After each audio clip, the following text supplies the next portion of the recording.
देखते हैं अब मेरी वीडियो बनती नहीं बनती, क्योंकि वो स्टोरेज फुल आ रहा था। अब मैं दोबारा से स्टार्ट करती हूँ अपनी गीता पढ़ना। ठीक है। संजय बोले, उस प्रकार करुणा से व्याप्त और आंसुओं से पूर्ण तथा व्याकुल नेत्रों वाले शोक युक्त उस अर्जुन के प्रति भगवान मधुसूदन ने यह वचन कहा। एक सेकंड, मैं ना वो कर दूँ, एयरप्लेन मोड में कर देती हूँ, क्योंकि बार बार ना मैसेजेस आते हैं तो डिस्टरबेंस होती है। अब कैसे होगा, छोड़, नहीं करना।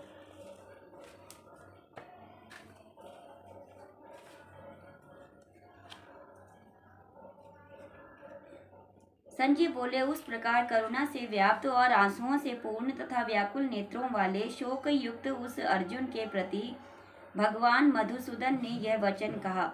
श्री भगवान बोले, हे अर्जुन, तुझे इस असमय में यह मोह किस हेतु से प्राप्त हुआ? क्योंकि ना तो ये श्रेष्ठ पुरुषों द्वारा आचरित है, न स्वर्ग को देने वाला है और न कीर्ति को करने वाला ही है। इसलिए हे अर्जुन, नपुंसकता को प्रमत्त प्राप्त हो, तुझमें ये उचित नहीं जान पड़ती। हे परंतप, हृदय की तुच्छ दुर्बलता को त्याग कर युद्ध के लिए खड़ा हो जा।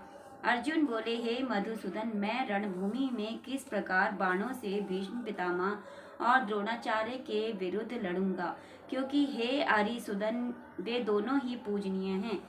इसलिए इन महानुभाव गुरुजनों को न मारकर मैं इस लोक में भिक्षा का अन्न भी खाना कल्याणकारक समझता हूँ, क्योंकि गुरुजनों को मारकर भी इस लोक में रुधिर से सने हुए अर्थ और काम रूप भोगों को ही तो भोगूंगा। हम यह भी नहीं जानते कि हमारे लिए युद्ध करना और ना करना, इन दोनों में से कौन सा श्रेष्ठ है, अथवा ये भी नहीं जानते कि उन्हें हम जीतेंगे या हमको वो जीतेंगे। और जिनको मारकर हम जीना भी नहीं चाहते, वे ही हमारे आत्मीय धृतराष्ट्र के पुत्र हमारे मुकाबले में खड़े हैं।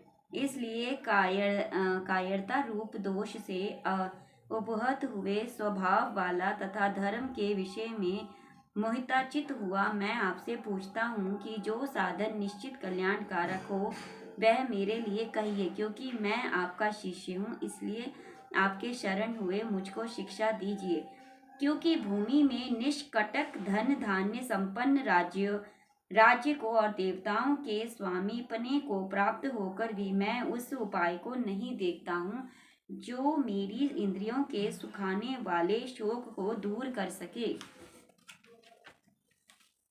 संजय बोले, हे राजन, निद्रा को जीतने वाले अर्जुन अंतर्यामी श्री कृष्ण महाराज के प्रति इस प्रकार कहकर फिर श्री गोविंद भगवान से युद्ध नहीं करूंगा, यह स्पष्ट कहकर चुप हो गए।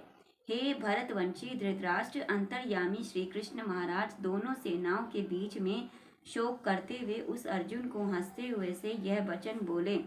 श्री भगवान बोले, हे अर्जुन, तू न शोक करने योग्य मनुष्य के लिए शोक करता है और पंडितों के से वचनों को कहता है, परंतु जिनके प्राण चले गए हैं उनके लिए और जिनके प्राण नहीं गए हैं उनके लिए भी पंडित जन शोक नहीं करते। ना तो ऐसा ही है कि मैं किसी काल में नहीं था, तू नहीं था, अथवा ये राजा लोग नहीं थे, और ना ऐसा ही है कि इससे आगे हम सब नहीं रहेंगे।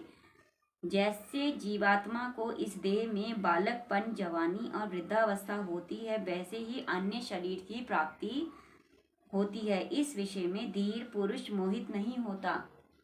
हे कांति पुत्र, सर्दी गर्मी और सुख दुख को देने वाले इंद्रिय और विषयों के संयोग तो उत्पत्ति विनाशशील और अनित्य हैं। इसलिए हे भारत, उनको तू सहन कर, क्योंकि हे पुरुष श्रेष्ठ, दुख सुख को समान समझने वाले जिस धीर पुरुष को ये इंद्रिय और विषयों के संयोग व्याकुल नहीं करते, वह मोक्ष के योग्य होता है। असत वस्तु की तो सत्ता नहीं है और सत का अभाव नहीं है। इस प्रकार इन दोनों का ही तत्व ज्ञानी पुरुषों द्वारा देखा गया है। नाश रहित तो तू उसको जान जिससे यह संपूर्ण जगत दृश्य वर्ग व्याप्त है। इस अविनाशी का विनाश करने में कोई